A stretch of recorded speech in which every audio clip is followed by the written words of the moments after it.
They say losing a child is the greatest pain any parent can know. And tonight we share the story of an Augusta mom who lost her teenage son, but then found a way to help heal others and herself thanks to a program right here in Augusta. As Laura Warren shows us, the biggest reward often goes to families who've lost the most.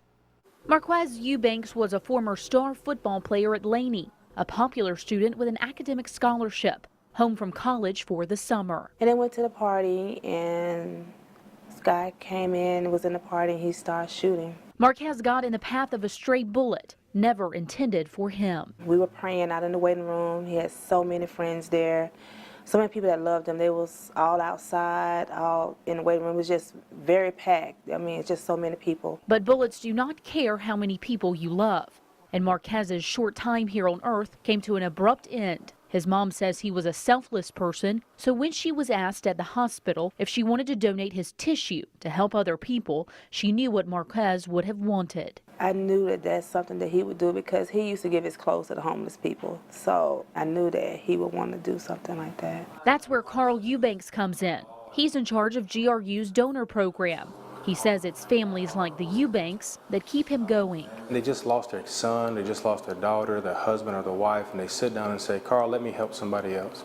That's why I keep doing what I do. GRU's tissue bank is unique because it's one of the only hospital-based tissue banks in the entire country.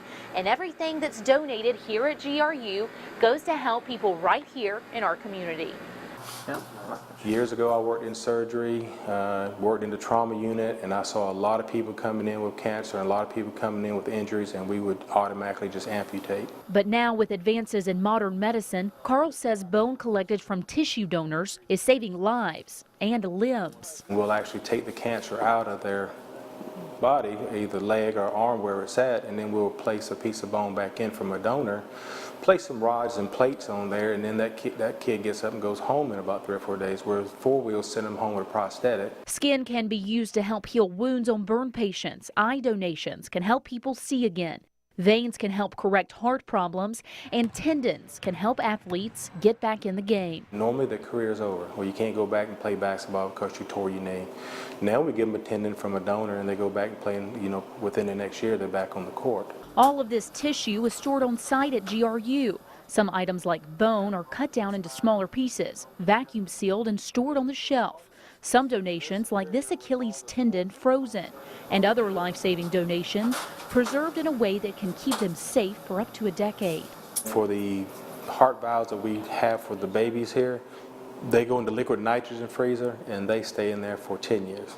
And if hospitals that work with us here don't ever have to worry about a back order, I don't have that tendon for that surgery or that heart valve for that surgery, I got to cancel the surgery or postpone the surgery. For Marquez's mom, life without her son will never be the same. But knowing his legacy will live on through his donation has helped her cope. It makes me feel real good, that he's helping.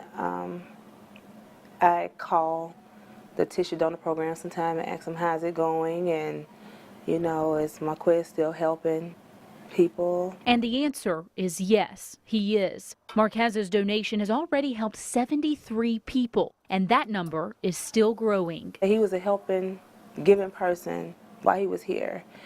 And now that he's gone, he's still helping and still doing for people, and that's just his nature. That's just what he did. Carl says the average tissue donor ends up helping between 50 and 70 people, but some donors like Marquez are able to help even more. What amazing work they're doing right here in Augusta. But tissue donation is different from organ donation. How is that? It is a little different. To be an organ donor, you nearly always have to make it to the hospital. They have to put you on a ventilator, or otherwise those organs are unusable. But with tissue donation, anyone is a potential donor. And after seeing this story, I'm sure a lot of people are wondering, how do they find out more? That is a good question. We have put all of that information on our website. Just head over to WRDW.com. Save a lot of lives or make a lot of lives a lot better by right doing here, and everything collected here stays here. Thank you, Laura.